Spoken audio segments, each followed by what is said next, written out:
சென்னை புது வர்ணாரப்பேட்டையில் உள்ள சுங்கச்சாவடி பேருந்து நிலையம் அருகே மழைநீர் கால்வாய் சரி செய்யும் பணியில் ஈடுபட்ட 2 ஒப்பந்த தொழிலாளர்கள் மீது மின்சாரம் பாய்ந்து விபத்து ஏற்பட்டுள்ளது. கூடுதல் விவரங்களை வழங்குகிறார் செய்தியாளர் வெங்கடேஷ். வணக்கம், விவரம் என்ன? வணக்கம். புது வர்ணாரப்பேட்டை சுங்கச்சாவடி பேருந்து நிலையம் அருகே மழைநீர் கால்வாய் பணிகள் நிறைவடைந்தன. இதனையடுத்து மழைநீர் செல்வதற்காக தடையாக இருந்த காங்கிரஸ் கலவையை அகற்றுவதற்காக டிராக்டர் மூலம் பொருத்தப்பட்ட ராட்சத ட்ரில் மிஷின் கொண்டு வரப்பட்டு மழைநீர் கால்வாய் இறங்கி அகற்றும் பணியில் தென்காசி மாவட்டத்தைச் சேர்ந்த குருசாமி மற்றும் மணிகண்டன் இருவரும் பணியில் ஈடுபட்டுக் கொண்டிருந்தனர். அப்பொழுது மின்சார கேபிளில் திடீரென்று மின்சாரம் பாய்ந்து இருவரும் தீக்காயம் ஏற்பட்டுள்ளது.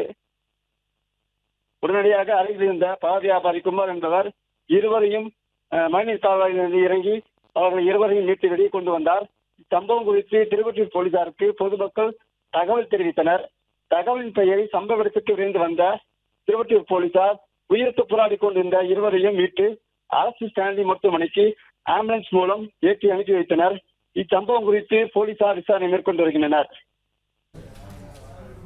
விவரங்களுக்கு நன்றி வெங்கட். பிளே ஸ்டோர் மற்றும் ஆப் ஸ்டோரில் இருந்து பாலிமர் செயலியை QR கோடு மூலம் பதிவிறக்கம் செய்யுங்கள். செய்திகளை உடனுக்குடன் பெறுங்கள்.